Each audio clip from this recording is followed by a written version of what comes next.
नमस्कार। आज के इस गहरे और दिलचस्प विश्लेषण में हम एक ऐसे सफर पर निकलने वाले हैं जो सचमुच हमारी आंखें खोल देगा। हम अक्सर सत्य की बातें तो बहुत सुनते हैं, है ना? लेकिन उसे जीना, उसे पूरी तरह से स्वीकार करना इतना मुश्किल क्यों है? आखिर हमारा मानवीय अहंकार और ये सामाजिक दबाव सच की खोज को इतना पेचीदा क्यों बना देते हैं? आज हम मनोविज्ञान और पूर्वी दर्शन की गहराइयों में गोता लगाकर इसी रहस्य से पर्दा उठाने वाले हैं। तो चलिए बिना किसी देरी के शुरू करते हैं। ओके, तो सबसे पहले इस मूल सवाल पर आते हैं। दुनिया में इतनी अराजकता, इतनी उथल-पुथल आखिर है क्यों? इसका कारण ये बिल्कुल नहीं है कि सत्य कहीं गायब हो गया है। सच तो ये है कि हम इंसान सत्य की नहीं, बल्कि मानसिक आश्रयों की तलाश में रहते हैं। सच को खोजना बहुत असुविधाजनक होता है। इसके बजाय समाज या किसी परंपरा ने जो एक बनी बनाई विचारधारा हमें दे दी है, उसे अपना लेना हमें बहुत सुरक्षित लगता है। यही कारण है कि दुनिया में इतनी अराजकता है, क्योंकि वास्तविकता का सामना करने के बजाय लोग सत्य जानने के स्थान पर अपनी मानसिक धारणाओं की चारदीवारी में छिपना ज्यादा पसंद करते हैं। अब हमारी स्वाभाविक जिज्ञासा को खत्म करने वाले दो सबसे बड़े मनोवैज्ञानिक जाल हैं। पहला है अंधा अनुकरण, यानी बिना सोचे समझे भेड़ चाल का हिस्सा बन जाना, दूसरों के विचारों को बस उधार ले लेना। और दूसरा है अंधा अहंकार, जहां ये कठोर धारणा बन जाती है कि बस हमारा अपना नजरिया ही एकदम सही और अंतिम सत्य है। ये दोनों ही स्थितियां असल में हमें सच्चाई से कोसों दूर ले जाती हैं। क्यों? क्योंकि इन दोनों ही हालतों में हमारे अंदर से खुले मन से सवाल पूछने की जो क्षमता होती है ना, वो पूरी तरह से खत्म हो जाती है और वास्तविक जिज्ञासा का नामो निशान नहीं बचता। पश्चिमी मनोविज्ञान की भाषा में इसे मानक सामाजिक प्रभाव या नॉर्मेटिव सोशल इन्फ्लुएंस कहा जाता है। आसान शब्दों में समझे तो ये वो गहरा मनोवैज्ञानिक दबाव है जिसके चलते हम सार्वजनिक रूप से उस ग्रुप की हाँ में हाँ मिला देते हैं जिसका हम हिस्सा बने रहना चाहते हैं, क्योंकि अगर ऐसा नहीं किया तो समाज से अलग थलग पड़ने का एक गहरा डर सताता रहता है। ये इस बात का बहुत बड़ा सबूत है कि हम इंसानों में किसी समूह से जुड़े रहने की गहरी इच्छा अक्सर सही होने की इच्छा को भी पीछे छोड़ देती है। मतलब लोग सच की कीमत चुकाकर भी समाज के सच को अपना लेते हैं।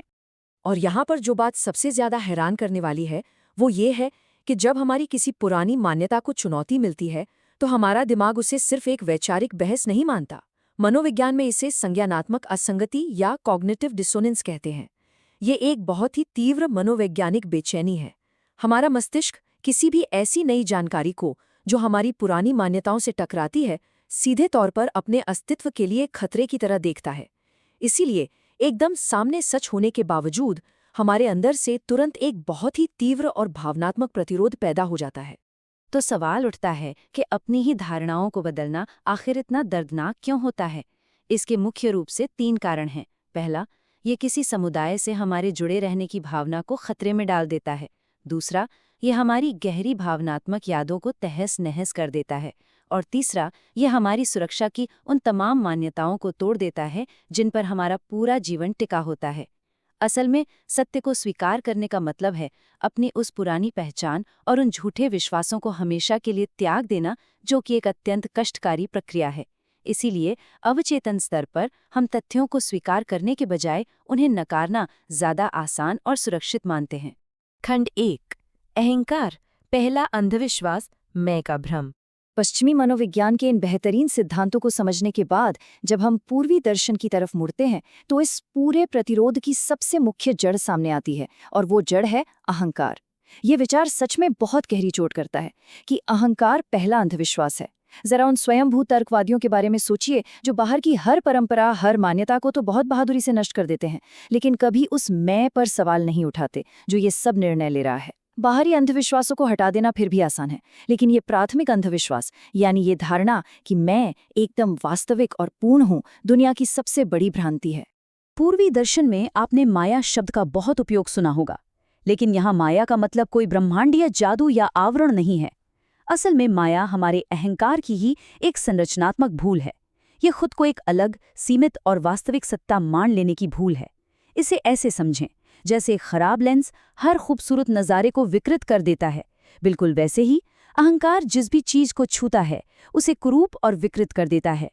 वास्तविकता हमसे सिर्फ इसलिए छिप जाती है क्योंकि उसे देखने वाला माध्यम यानी हमारा अहंकार ही पूरी तरह से दोषपूर्ण है। तो यहाँ सबसे क्रूशल पॉइंट क्या है? ये ऑब्जर्वर प्रॉब्लम या पर्यवेक्षक की समस्या हमें एक बहुत बड़ी बात सिखाती है। दिक्कत यह है कि अहंकार खुद ही अपने फैसलों का मूल्यांकन कर रहा है। मतलब वो खेल का खिलाड़ी भी है और खुद ही रेफरी भी।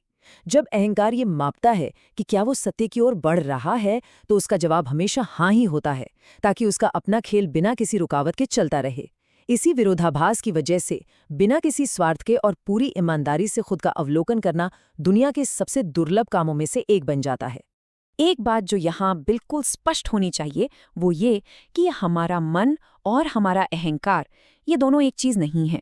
मन तो बस एक बेहद मासूम सी जैविक मशीन है जिसका काम केवल स्मृति और बुद्धिमत्ता को प्रोसेस करना है। मन खुद न तो किसी चीज से डरता है न ही प्रतिरोध करता है। असल विलन तो ये अहंकार है जो इस मासूम मन का अपहरण कर लेता है, इसे हाईजैक कर लेता है।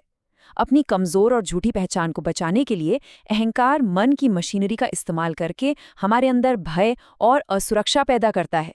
खंड 2, सजग दृष्टा तटस्थ भाव की शक्ति। चलिए, समस्या तो हमने गहराई से समझ ली, अब जरा इसके समाधान की ओर बढ़ते हैं। भेड़ चाल और अहंकार के इस खतरनाक दोहरे जाल से बाहर निकलने का रास्ता एक सजग दृष्टा बनने और तटस्थ भाव की शक्ति को अपनाने में छिपा है। अब ध्यान दीजिए, तटस्थ होने का अर्थ केवल उदासीन या निष्क्रिय हो जाना बिल्कुल नहीं है। इसका अर्थ है किसी भी वैचारिक संघर्ष से परे जाकर बिना कोई पक्ष चुने और बिना कोई तनाव पैदा किए बस वास्तविकता को बहुत करीब से देखना। केवल वही व्यक्ति वास्तविक बोध प्राप्त कर सकता है जो किसी भी विचारधारा या भीड़ का हिस्सा बने बिना एक सजग दृष्टा की तरह तटस्थ रहता है। ये एक ऐसी गहरी और मौन अवस्था है जहां अहंकार की लगातार चलने वाली टिप्पणी एकदम शांत हो जाती है।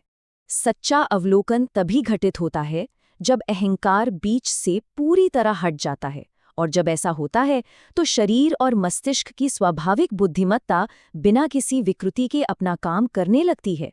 जरा उस क्षण की कल्पना कीजिए जब एक कठोर पहचान को बचाने का वो भारी भरकम बोझ हमेशा हमेशा के लिए गिर जाता है।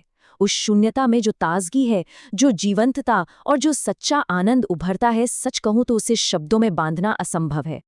खंड 3, सत्य, एक अनजान पथ, प्रणाली और गुरु से परे। अपनी इस दार्शनिक यात्रा के चरम पर पहुंचते हुए आइए 20वीं सदी के महान विचारक जे कृष्णमूर्ति के एक बहुत ही क्रांतिकारी और अंतिम निष्कर्ष पर विचार करते हैं। ये बात बहुत ही शानदार ढंग से दर्शाती है कि सत्य की वास्तविक प्रकृति क्या है। कृष्णमूर्ति ने दुनिया भर के ज्ञानियों को ये कहकर चौंका दिया था कि सत्य एक अनजान पथ है। सत्य को किसी की नकल करके, किसी का अंधा पालन करके या किसी निश्चित विधि से कभी नहीं पाया जा सकता। अंततः ये स्पष्ट हो जाता है कि सत्य किसी व्यक्ति या संप्रदाय की निजी संपत्ति नहीं है, बल्कि ये तो एक व्यापक अनुभव है।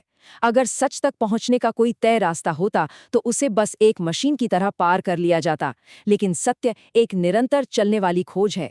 मन की वास्तविकता और असीम सत्य के बीच का अंतर एक बहुत ही स्पष्ट तस्वीर पेश करता है। जिसे हम अपनी दैनिक वास्तविकता कहते हैं, वो असल में है क्या? वो केवल हमारे मन की यादों, विश्वासों और कंडीशनिंग का एक जमावड़ा है। ये सब कुछ विचारों से निर्मित है। इसके विपरीत सत्य विचार, समय और अनुभवों से पूरी तरह परे हैं। सत्य तो वो गहरी और असीम स्पष्टता है जो केवल तभी शेष रहती है जब मन पूरी तरह से शांत और खाली हो जाता है। सत्य कोई आखिरी मंजिल नहीं है जहां पहुंचकर यात्रा खत्म हो जाए। इसके लिए तो बस वर्तमान क्षण की एक बहुत ही विनम्र और सरल ईमानदारी की आवश्यकता होती है। ये कोई सकारात्मक तथ्य या ज्ञान इकट्ठा करने की प्रक्रिया नहीं है, बल्कि ये अहंकार द्वारा पैदा की गई विकृतियों की अनुपस्थिति है। जब मन की धारणाओं और कंडीशनिंग का पर्दा हटता है, तब जो शेष बचता है बिल्कुल वही सत्य है। और आज के इस पूरे विश्लेषण को हम एक बेहद शक्तिशाली और उकसाने वाले विचार के साथ समाप्त करते हैं। तुम्हें ज्ञानोदय पाने की जरूरत नहीं, ईमानदार बने रहना पर्याप्त है। क्या बात है!